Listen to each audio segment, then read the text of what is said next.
I have here behind me something that I truly believe these fireside chats are all about, which is stories can create change. So when we do all these fireside chats, the stories that everybody's sharing is what ultimately is creating the change that we are looking for here, because it's so good to share stories. I am a huge believer of stories. Well, I'm a journalist, right? So I must like stories in the first place. Okay, let's crack on because let's make the most of Chris' time and your time as well today. So for who is new here, we have a few new faces. So as you already know, Reconnect is a movement, is a community that we are putting together through three pillars of growth, movement, and community and the group. And I truly believe, we truly believe that the fireside chats are one of the ways to help you to share stories from other people, from coaches, from business people, athletes, high performance people that inspire, challenge, and connect us. So some of the people already met Chris before, some others are new here today, but they're going to meet Chris in Andorra at the end of September live, which is very exciting. Something I will share a little bit more at the end of the fireside chat. So, Chris, I will hand this to you. This is his third episode. He's been working with us since the beginning of the year, and today is the wrap up of what he's been working on from the beginning of the year. But he's gonna keep here with us. He's gonna stay in Reconnect. You're not going to go anyway. I don't think I had a choice. I don't think I have a choice at this point. So, Chris, crack on and let's do this. Yeah, thank you so much. Again, indulge me, please, as I do a little brief intro for some familiar faces, but also some new faces who are moving quite fast in cars and on the go. So, yep. So the stress science piece really is about the fact that I was doing research into what we call multi-stressor environments. This could be climbing mountains or in, athletes in military environments, and using biomarkers to be able to map, can we push the athletes harder, or do we need to regress that load and do what we call an active recovery? It doesn't mean stop or go on holiday. It means, can we reduce the load, keep them ticking away at their goals, but still allow the systems to recover from a physical, mental, and emotional perspective? This brought this idea of stress science, and then how do I normally describe it? I was pulled into the dirty side of corporate, where consultants would often ask, hey, Chris, can we do this with our people inside our teams, inside the organization? And that is really how I started to build stress science over in Australia over several years. Back in the UK now, we moved the family and we've returned to the UK mainly for aging parents and supporting family. And that's something that we thought was really important for us. So we have just gone through a huge transition. Daughter's 11, stopped our careers, sort of wrapped up the business in Australia and moved our whole world over here into the UK. So we've gone through the stresses ourselves. We've definitely felt it. I've been involved in large organizations, small boutiques, working with, community-based athletes all the way up to Olympic level athletes and the such, and special forces and military.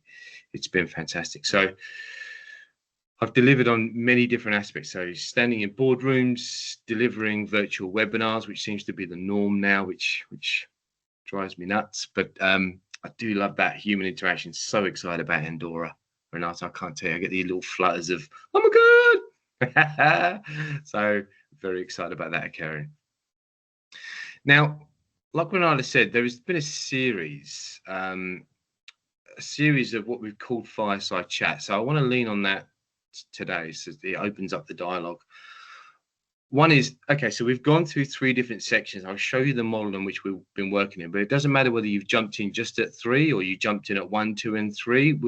We are opening the forum to be able to challenge your thinking, maybe lay some breadcrumbs for you to sort of follow a little line or a sequence, and certainly to open up the forum where you can go, hey, Chris, just tell me more about this, or I'm thinking about this, or I'd like to know about this. That's exactly what today should be about. In short, it's about creating value for yourself and for you, it's not just to hear my dulcet tones for the period of the program. So please do open up in the chat. In fact, let's test the chat, shall we? So if you were to rate yourself right now, let's talk about 1 being Chris, I'm not even awake yet, don't even know what's going on. 10 being absolutely wide and manic and anxious. Give me your number right now. Where are you sitting on that scale? 1, don't even have my eyes open, don't even know what I'm doing. 10, absolutely wired. Yeah, look at them coming in. 8 is okay. Are you copying each other? Is it on 887? 7? Yeah, wonderful. Bianca. Okay. Yeah, we're going to share some thoughts and love with Bianca. Right. Okay. So we've got 887. It's fully charged. Wonderful. By the way, chat's working. Right. That was the whole goal. Chat's working. Jackson 7. Got you. Yeah. Brilliant. All right. So we're up there, folks. This is where I talk about I have to meet you where you're at and take you where you want to go. And often we talk about do we need to fire people up or do we need to regress them? Sometimes if we're at 9s and 10s, I meet people and go, okay, let's come down a touch. In my world, stress is fluid. It changes relentlessly. And we need to be able to adapt and monitor that stress load to be able to talk about the physiology and whether we can perform optimally. And another term we'll use is sustainable performance over high performance. So I'll just drop those little nuggets in there now. So we've got this, session 1 was about design thinking. So where are we now? Where are we going? And how do we get you there? Session 2 was very much around, okay, so what is your relationship with stress? Because stress in my world is fluid, it's relentlessly changing, and we should be able to utilize the response of stress. Doesn't work against us. It's not this enemy or evil force that's pushing us somewhere else. We can utilize that stress response if we manage to raise that self-awareness and then empower people to be able to make choice. We talked about early warning signs. So how do you know when you're getting negatively stressed? It's a beautiful session. Happy to go through it again at some other time or answer some questions offline. How do we know when we're starting to get that negative aspect of stress turning up for us from a physical, mental, and emotional response?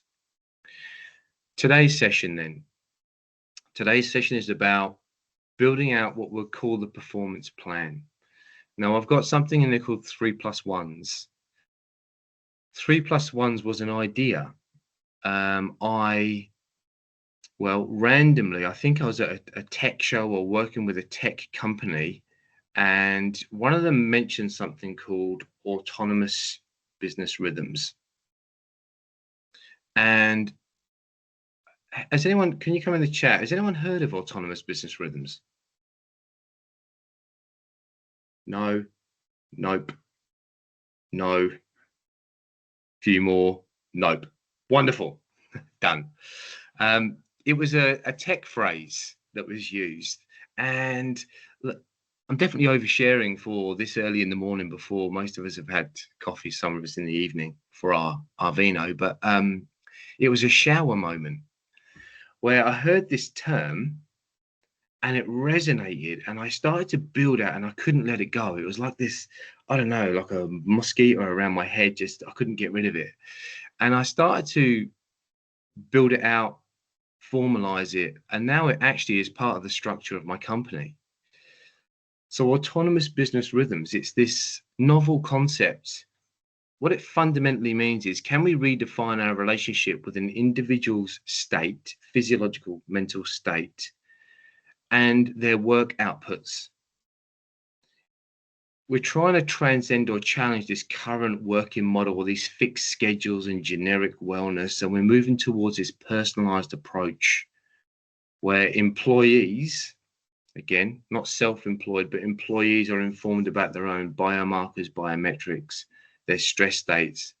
So then they can intelligently modulate their outputs, their workloads. I'm letting that sit for a bit because some of us in the room might have been wrestling this whole new way of working. It was hybrid, pandemics, and then it was full remote, and then we're back to the office again. Forced returns is the language we're using. So we've got this relentlessly changing model in which we're working in. I can tell you, I'm sharing with this group that I don't believe a lot of the organizations who I talk to are ready for this conversation yet, but we can see where it's going. We can see now with this demand of employees and this requirement for work-life balance, whatever that means to you, we can start to see that we want to empower the employees to modulate themselves. And so here we are in today's session. We are laying down lots of challenging thoughts, and we want to instigate that. Okay, Chris, can we, should we, how on earth would we do this? Where does this come from? So normally I build this out for those that have been here for the last couple of weeks. Today, I'm just going to chuck it at the screen. This is the model that I've created. This is the performance acceleration model. We've gone through 1 and 2, future intent. We've started to go through early warning signs, and we're really looking at this capability, capacity, and roadmaps. Now, when it comes to roadmaps, the whole idea here is, can we start to take control over our well-being, over our stress response? Because in the middle of this, we've got this SELP, this sustained elite level performance. I understand about high performance. I do. I've been around it with many claims and been in those environments, and I can incentivize, I can dangle a carrot, I can crack a whip, I can promise you the world. What we often find is in that environment, burnout is prevalent. So this sustained level of performance is very individualized, because my output, I know Renata's like a bundle of energy, right? She's just, maybe it's for the screen, I don't know, but she's got this energy to turn over and that we all want a piece of. Put her next to a different type of employee, they don't have the same outputs, they don't have the same energy. So we've got this bit, okay? And if you're curious, autonomous business rhythms sits in that space. Once we go through the program and we figure it out, we can then start to formulate this performance strategy. Again, I won't ask because, you know, in the chat or anything, but my assumption is that most of us are working towards a business strategy, 3 to 5 years if you're lucky, a strategic roadmap of 12 to 18 months. Yep. Then we've got our success metrics, our milestones, KPIs, OKRs. We've got that on the workplace, but rarely do I find people who've done that for their own performance, their own outputs, their own well-being. Now, there's the question. Let me know, do you map out your own well-being roadmap? The assumption is you've got this business roadmap, the strategy for the organization that you work in, but have you got a well-being roadmap?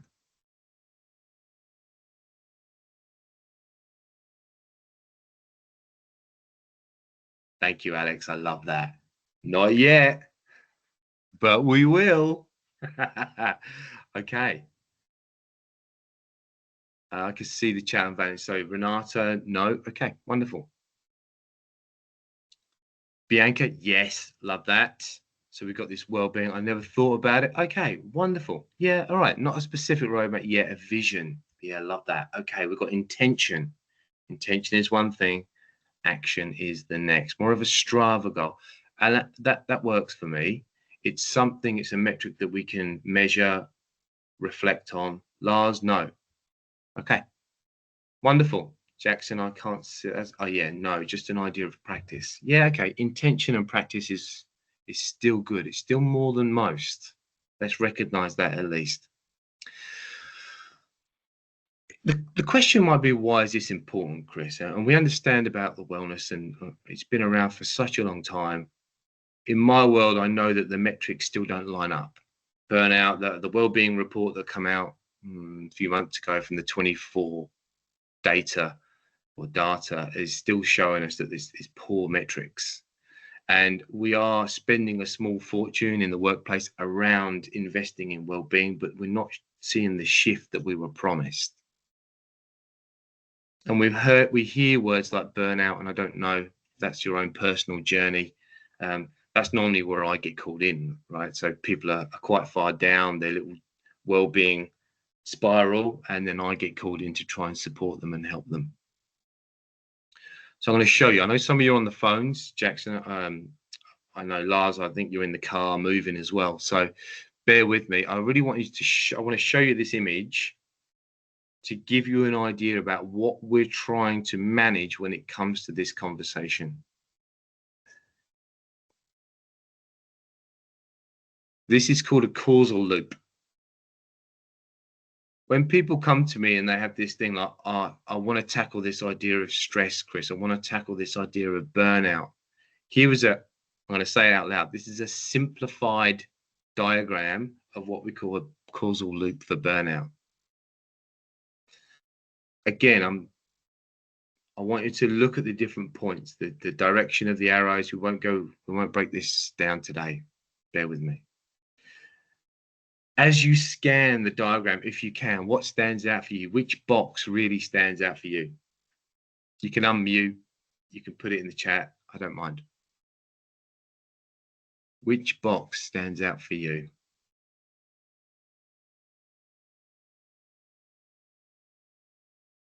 The prevalence, yeah. Thank you, Paul. The prevalence of burnout. We can see how many arrows are going in there. Red one going like, yeah, colors are fine. Yeah, colors mean more to me, nothing to you at the moment, but really just having a little look through.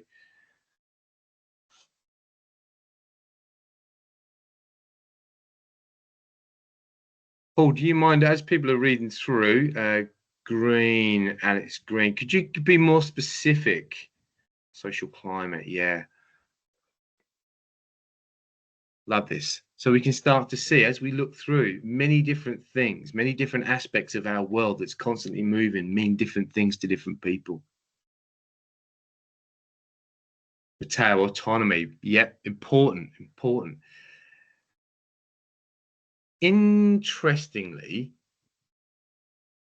all of the arrows point to this one on the right-hand side, which is very high workload, very high workload. So we know that all roads lead to, I can't say Rome anymore, but all roads lead to this one box, this very high workload. And we know that, that's obvious. Like there's nothing new there, right?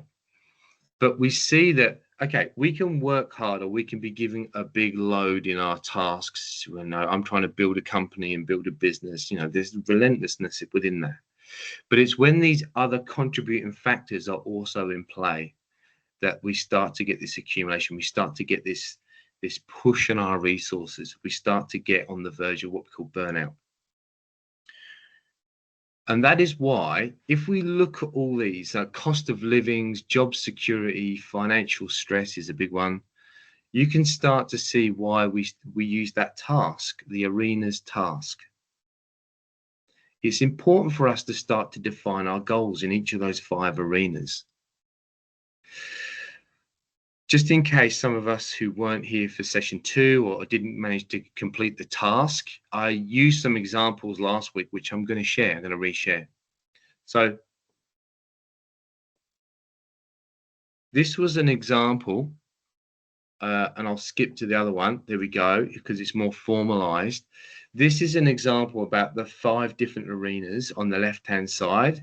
And then we've got, you know, past, present, and future intent on these arenas, because what we're trying to do now is, okay, where are we going?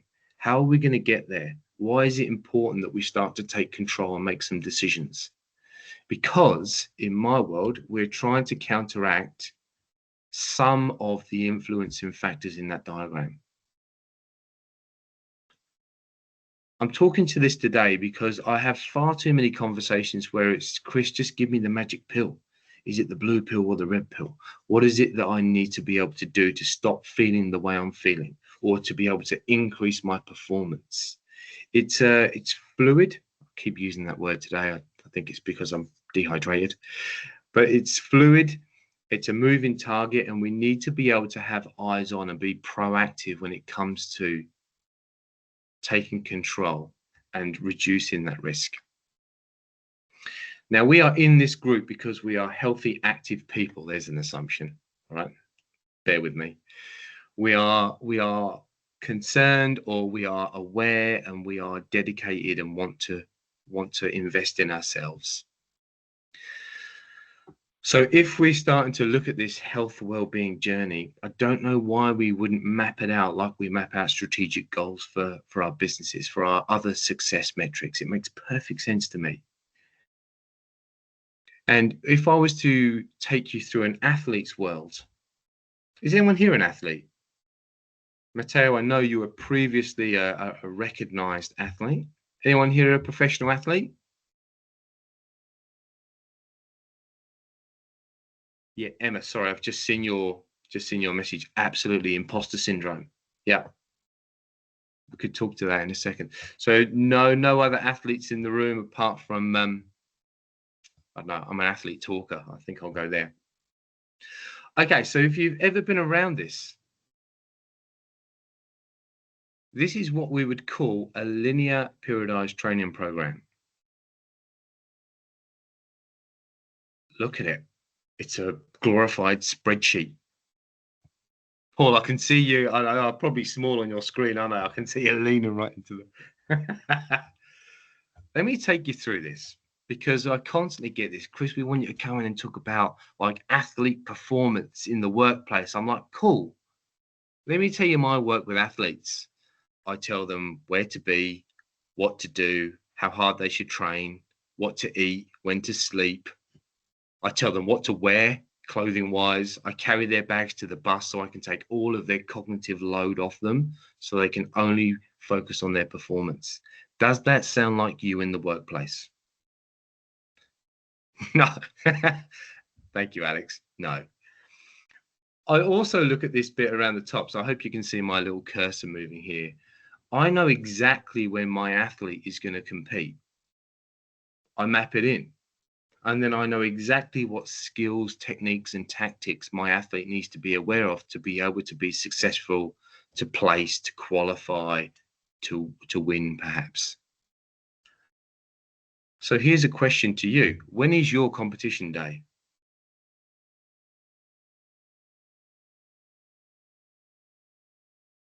I imagine, not sure if you're going to put it in the chat, but I imagine that competition day, yeah, thank you, Alex. Competition day is every day. Yeah. We wake up with this intent to tackle and win our day. So now you can start to see this equation doesn't quite work. We want to push hard and win every day. And actually, from a physiological perspective, we can't. We can't do it. Now, down here, I'm showing you this because this also leans into how I come up with my ideas. I started to look at this piece. Then I've got different phases of my season. Yep. So I've got a pre-season, a post-season. I might have a break during the season. I might have a particularly busy section where pick your sport, whatever your sport might be. I might be in multiple competitions in one part of the season, and I have to adjust the load and make sure that I am down the bottom here testing my athletes relentlessly to make sure that they're in a physical, mental, and emotional state to perform. And this is where we don't see the translation from athlete into the workplace. It doesn't fit. You know, I might have that mental fortitude of an athlete, and I might want to take that into my weekend warriors. But what we end up doing is we try to push too hard, and we actually start to reduce our available resources, unless you can manage your load very well, or two, you are very aware of your physiological outputs, your early warning signs, all these indicators to tell you, do you know what, I think I need a rest day. Or do you know what, I think I need to put down the exercise and recover a bit. I think I need some support and help. I think I need to increase my nutrition and improve my sleep. These are the ways in which we can manage and counter the output. So I'm going to stop there. I've been talking for a bit. I want to know, what are your strategies for your recovery? What are your strategies for your recovery? Unmute yourself or come into the chat. I really don't mind. What's your favorite recovery strategy?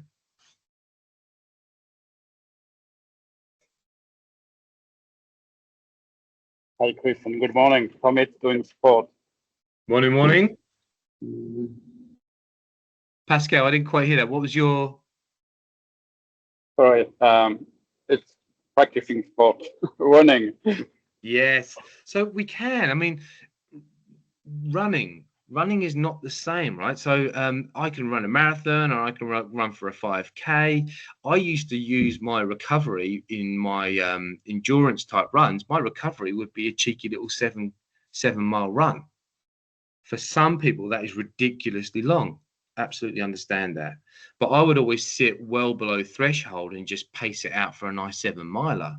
And I would come back from there thinking or feeling like, oof, I just cleared some cobwebs. My adrenaline's running. I feel good. Yeah, so absolutely. We can use exercise as a recovery strategy. Very good point, Pascal. But intensity and load is relevant. Yeah. What have we got? Exercise, get out with the dog, go for a coffee. Yeah. I bike my mountain bike in the forest. Lars could not agree more. What do we call that? Forest bathing or being in nature. Just having joy and fun. They are beautiful recovery strategies. Alex, social side. We are social beasts. I'm a bit miserable now. I'm getting older, but I'm not antisocial, but definitely being around people we enjoy and love and having fun and enjoying food. Yeah, absolutely. Renata, of course, being in nature, walking, enjoying, breathing. I know that sounds exaggerated. When we get stressed, sometimes we hold our breath or we shorten our breath, or our breath pattern rises into the chest. Getting out in nature and just sinking down and breathing. Yeah, absolutely. Renata, okay, hot showers, cold showers, they're adrenaline rushes. We can use them for spiking. Yep, absolutely. What else have we got? Sport is a good recovery for the brain. Pascal, agree. Yeah. My language is clearing cobwebs. So I've got another 4-hour delivery after this morning. So once that finishes, I guarantee I'm going to put the laptop down. I'm going to walk straight out that door, straight outside, and just get some movement going. Yeah, love it. So we can see we've got this linear periodized training program, this complexity of when we peak and when we trough. How do we time in recovery? How do we account for that? And how do we make sure that we are holding ourselves accountable for that recovery? Because life gets busy. There are, we talked about imposter syndrome, and sometimes we can overcompensate by trying to be everything to everyone at all times. Some of my clients want to be the perfect partner, the perfect parent, the perfect employee, the perfect friend, and they externally give all this energy and forget about that one person in the middle of that, and that recovery piece. So absolutely. Okay. So here is a task. We're not going to complete it during this session today, but I want to give it to you. It was put into the REKONNEKT community. It was also, I know some of you may not have seen it or completed it, which is absolutely fine. So let's talk to it. This is where I want you to look at, let's say a year, H1, H2, Q1 to Q4, however you want to map this out. Maybe you work in a certain sector where you work from April to April, or different times. It's really yours. And I want you, just with a piece of paper and a pen and a coffee or a wine, just to sort of map out in your head, when does it get really busy in my workplace or during my year? When do we get that quiet time? When are we preparing for a big growth area or an acceleration? Because often what we'll find is there's patterns in our work year. There's patterns in our monthly routines. There's even patterns in our weekly routines, but we'll get there. So if you just jot a note to yourself there, we don't have to complete that task now, but this is a way in which we pre-frame the ABRs, the autonomous business rhythms. I've done this before. I've worked with clients where they actually have it in their office. They have the year mapped out in a mural on the wall. Because what we're now doing is, as employers walk in, they look up, they are mentally preparing for what's to come. Okay, we've got some downtime. This is a great way for us to recover. Okay, I know we're in prep time because we've got, I don't know, finances or clients, or there's a big demand coming up in the next 2 months. Let's prep for that mentally, physically, and emotionally so we can accelerate through that moment for the business. And I find this is something we don't do because we're so used to just dealing what's in front of us, very reactive. We don't stop, take hold, and look for the opportunities during our year, during our half-yearly years, quarters, even our months and our weeks. So, any questions on that, please? Renato, I think you had a question. I know you asked me offline, didn't you? What did I ask? Just about Chris. I'm not quite sure. Like, Yeah. How to do it? How to do the exercise? Yeah. So Yeah. what did you find a bit sticky when you were trying to do it? Yeah, the thing is that for me, I think that in my position, I'm starting a business. I don't have the corporate structure of looking into different cues and, like I do have goals Yeah. that I want to achieve and periods of time that I put myself to achieve those goals. But it's not that I have like a financial report to give to someone in X date, or I have, like somebody to report to or to give to to see how things are going in reconnecting case, right? Yeah. So but I think that other people in the community will benefit to know how to do these if they're not working for a corporation, if they have their own business, medium, small, or in how to structure that in a Yeah. way that it's not just those marks, right? For example, people that work in corporates usually in Australia, in the case there is a financial year, right? You can't connect them like just before financial year because it's a nightmare. So these Yeah. type of things, I don't go through it, but certainly other people here in the group do.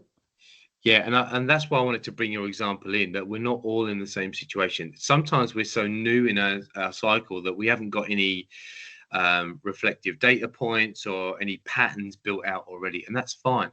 What we can then do, we've got a great opportunity, if that's our case in this room, is that we can then start to map out what the year should look like. Now, I'm going to say it out loud because I'm very aware of it. These are what we call fixed business rhythms or fixed business activities. That doesn't account for the reactive stuff that happens daily, weekly. Client demands, or we win a contract, we lose a contract. I understand that there are moving parts here, but we can start to, this is just our pre-frame to be able to build out, what does my year actually look like? Are there opportunities to to give myself some light at the end of a tunnel? Is there more opportunity that I don't see because I like to fill up my calendar because I like to be really busy? Are there opportunities for us to identify when can I get myself into a recovery state? So that's the task. It's a beautiful setup task. So do it, email it into the Reconnect or send it to me we can discuss it, of course. Any questions about how to complete that or you get stuck, please don't get stuck. Just ask and we'll work through it. So that's phase one. That is the first part we'd love to do. Map it out, look at it in the big picture form. What does my year actually look like? When are my opportunities for that downtime and when do I need to prep for that acceleration? So what we do then, we would take this fixed business activity idea and then we would start to do what we call a 3+1. Now, I'll just put it in here so it's on the screen. 3+1 is this idea that we got 3 weeks of high growth activity followed by a 1 week of what we call low growth activity.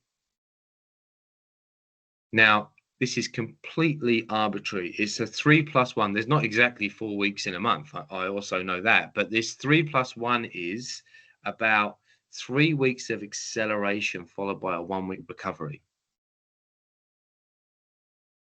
Do you have to, is that the gold standard best practice? No.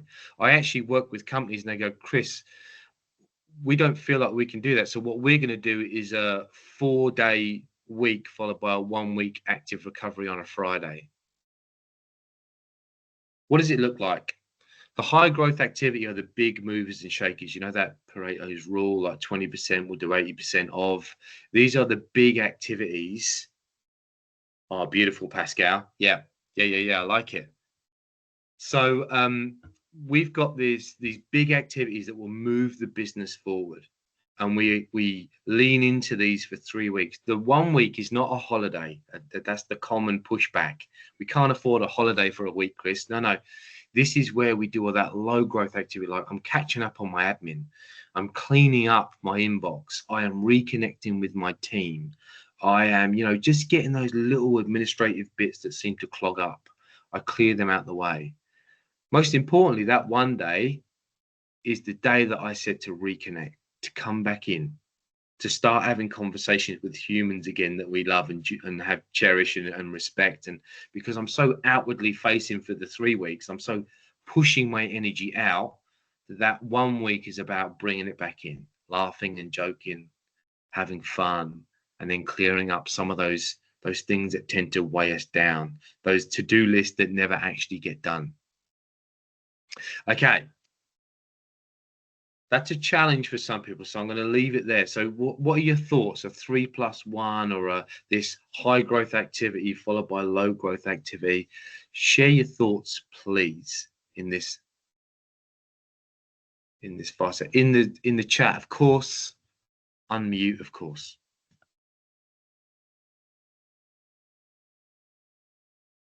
Let's see people. So Pascal, so what does it typically look like? Triathlon training, your 3+1. What are your goals or your outcomes for the 3 and the 1? Can you hear me well? Because I'm in the tram. So. Yeah. Okay. Oh, sorry. If you don't want to talk, that's okay. Usually you have a cycle of 3 weeks, as an example, for the run. And the next cycle of 3 weeks will be for cycling or for swimming. So you have always a sport you do more than the other, but you train hard. And the 1 week, as you say, it's a recovery, not a stop. It's a full recovery. So in that week you're still active, so you're still stretching, you're catching up with your fluids, you're getting your energy back in. Yeah. And you're still running, cycling, but low speed. Cool. Yeah, I like it. Thank you, Pascal. I know you're in a tram. Sorry, I didn't realize. So even that model in itself, what we're doing is during that week, you can imagine that we are putting the energy back into the system, ready for the next sprint. We are setting us up. Paul got you. So we are setting ourselves up. We are physiologically and mentally starting to put the resources back in, ready for the next big push. Paul, please. Yeah, well, obviously, while you're saying this, and obviously, I'm struggling a bit with the month, because a month that's just huge. So my thinking goes, as I said in the chat, it goes to, and I'm a consultant, so I'll always give it a personal spin, right? So I'm going to 3+1+1. And that I'm trying to mimic the Google innovation model, right? So if you go 3 days high acceleration, 1 day low acceleration, and a 1 day innovation or something like that, right? So that's based on the conversation we're in right now, that's where my mind's going a bit, and I can see that working for me. So I just wanted to chuck that in. No, Paul, I think it's important that you have to own this, and it has to work for you. I could see Emma's comment about this wouldn't work in some workplaces. Absolutely. Like we can shift the model.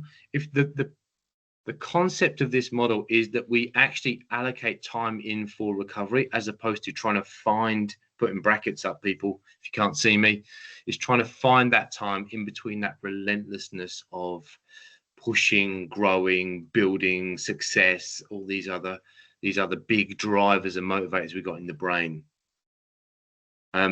Jackson, thank you so much. Take care. Okay. Pascal, thank you. Yeah, good comment there. So Emma, Alex, sorry. Alex, hand up. Oh, that's just a quick one. I was just going to pick up on, it depends really what you're doing, how long that period can be, how long you can high perform. I know I'm not an IT person, but I've had a couple of big IT transformation projects we pushed. And a lot of the software developers talk about this sort of two-week sprints. They're constantly talking 2-week sprints. And where I've seen this work is after the 2 weeks are over, people obviously don't go on holidays for a week. But there's a few days of, so okay, whatever we achieved in the 2 weeks and where we're at, and sort of a bit sort of resetting up for the next 2-week sprint.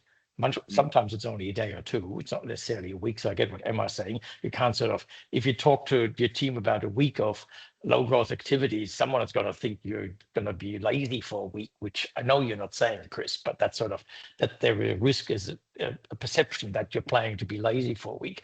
I think where I've seen this work is when people used a few days or whatever after sprint to just consolidate what has been achieved or hasn't been achieved and plan that next sprint, but without the stress that you say we have a deadline. We said we're going to achieve these things, on the 14th of the month. You give yourself a few days to think about what you've done and then set off for the next sprint. Is probably more realistic in most corporate environments than actively advertising that there's going to be a week of low growth activity, because that's either your shareholders or half your team members are going to misunderstand that week. Yeah, Alex, you bring in the beautiful piece around culturally, is this acceptable? So right at the beginning, when I said we're trying to shift and challenge the way our normal business rhythm, even though it's very noisy and changing relentlessly for us at the moment, this idea is it's certainly not the norm. It's certainly not accepted. So culturally, is this acceptable? If we change the language about a low growth, I mean, I use low growth rather than recovery or do no work or holiday. We could do what we call a post-action review, a PAR, where we go and like, okay, what do we do well? What do we need to change for the next sprint? What are we doing next? Let's reset the goals, and away we go again into acceleration. When we look at strategy, though, around well-being, if we don't allocate time for recovery or have it culturally acceptable to recover, what we end up doing is we end up pushing as fast and as hard as we can. And we know from my end, the physiological side of that, it's almost impossible to relentlessly keep pushing. And so something has to give. Now, we don't allow that in the workplace, so sometimes we have to give elsewhere. So if you look at the 5 arenas, I don't know, Alex, if you managed to get to that, but in the 5 arenas, what we end up doing is we've got, all right, okay, so career normally sits at number 1. It's important. It's a big motivator. So we sacrifice, our finance is second in that list, so that's quite important. So we sacrifice relationships, we sacrifice health, we sacrifice all these things to be able to relentlessly push. And I think that balance in that causal loop, that balance is an uneven equation. We talk about that we want relentless high performance, so we want to push because that's a success metric. I just don't believe that the equation is correct in the workplace. And so today's chat, and we are trying to challenge thinking. It's a really good point, Alex. Culturally, I don't think many places are there yet. To Emma's point, she said, no, it's not how it works, Chris, in some places. It's very reactive relentlessly. Yeah, absolutely. And that's something that we've normalized in that type of industry. Chris, just to add to that, I think what is more acceptable within that model is rather than having a two-tiered either on or high performance and then lower growth, it's more high performance and then BAU.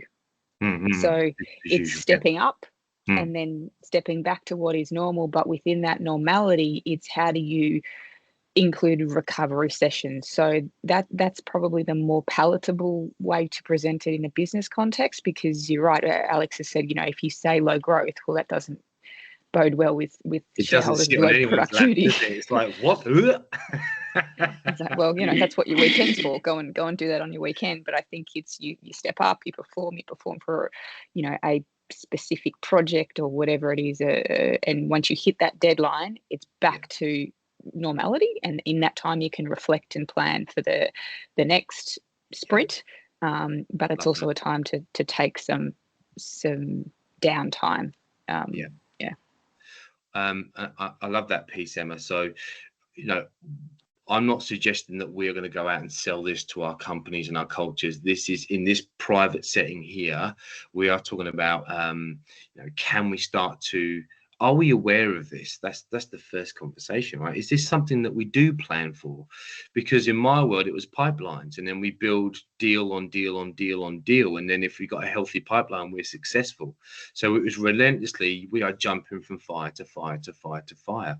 And I would see lots of colleagues who would disappear, and often we would be told they couldn't hack it. And I look at, I'm a one-track pony, right? So physiology, stress, and we talk about how that interacts with health, longevity, ability to perform, cognitive function, relationships, community. There's this ripple effect of the current state in which we work in. And so today's fireside chat, I purposely positioned it last, and is about, is there a different way? If it doesn't work for you, okay, but there is opportunities here where we could incrementally shift and change. I'm going to move to my next slide, because this may start to then sit better with us. So, excuse me. What I'd like for you to do is I'd like you to just reflect quickly. Time's going to run away from us, but I'd like you to come up with a little list of what are 10-minute recovery sessions that you can fit into your day. 10 minutes. That's it. What could you do in 10 minutes, or you do in 10 minutes to do what we to have what we call a down regulation? That is, if we're in a heightened state or a heightened stress state, what we can do is we can use 10 minutes within our day to down regulate. And again, just reflect on that.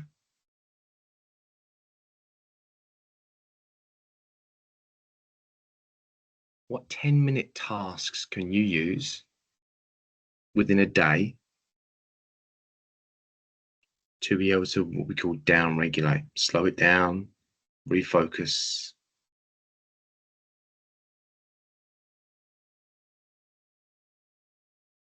Chris, the problem of having a 10-minute coffee or something is that it doesn't down-regulate you, right? You get more pumped.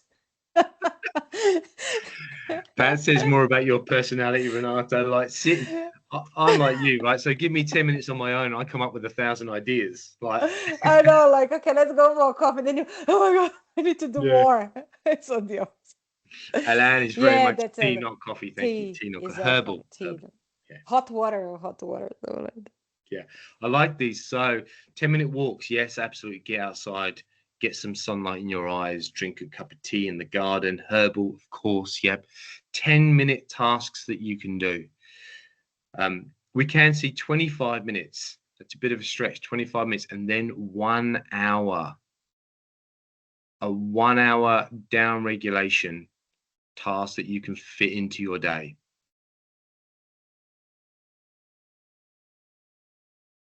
Don't underestimate the power of this. Sharing in the chat or coming off mute, sharing your ideas with others, it can shift. Oh, I couldn't do that, Chris. And then all of a sudden we see other people are doing it. And I've got so many great stories about people sharing their ideas, and it can inspire and or give people the confidence to be able to make the change. So 10-minute tasks, 25-minute tasks, and 1 hour. Now I'm going to give you a goal. I'm going to lay this out for you. Here's what I'd like you to try and do.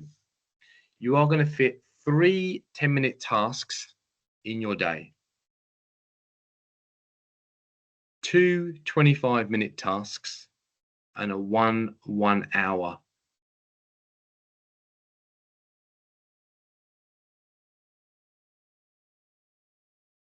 Exactly right, Emma. We don't need to change what we do. Sometimes it's even recognizing that's your opportunity to down regulate. If I'm walking to the office, sometimes I use it to catch up with stuff. Sometimes I go, nope, not today. And I use those 10 minutes, 15-minute, 20-minute walks to be able to just slow my brain down ready. Because, as soon as, in my brain, as soon as those doors open, the floodgates. Okay, 3 times 10. Yep, beautiful. Paul, thank you. 3 times 10s, 2 times 25, 1 hour. Here's some of the things that I've started to note for myself. It's coffee, sorry, Alain. It's coffee, not herbal tea. Coffee with my wife. We're so busy, we're like ships sometimes, so 10 minutes. I like to spend 10 minutes opening and closing my days. Reflective tasks. Like I talked about post-action reviews, I would open and close my day. It's how I often do it. I need to find those 10 minutes to reflect on how it's gone for me. What did I do well? When did I show up? What could I do better tomorrow? It's not over analyzing. Sometimes it's about celebrating. The power in opening and closing your day is that how you close your day and how you reflect on your day will go from your short-term memory into your long-term memory. It actually has a physiological impact on the way we reflect. It can change our mood. So don't underestimate just 10 minutes of reflecting on your day, finding the positives and understanding what you can do better. I have a minimum of 20 minutes natural sunlight in the AM. Sessions like this do shift that slightly, and that's okay. I'd rather be here. And as the sunrise changes during the seasons, I get that as well. But 25 minutes of natural sunlight in the morning. Emma, to your point, it could be a walk to work. Perfect. That 25 minutes, minimum of 20, sorry, but it's a 25-minute task. Minimum of 20 minutes will do a timed release for melatonin. Sits in the hippocampus in that central part of the brain. Sunlight in the morning inside the eyes will trigger a time release for melatonin, which sets you up for your sleep patterns at night. 25 minutes. These are mine. You don't have to copy these. And of course, I would often find time in my day to exercise. Dedicated, allocated exercise. Very simple. We could do a 3-2-1.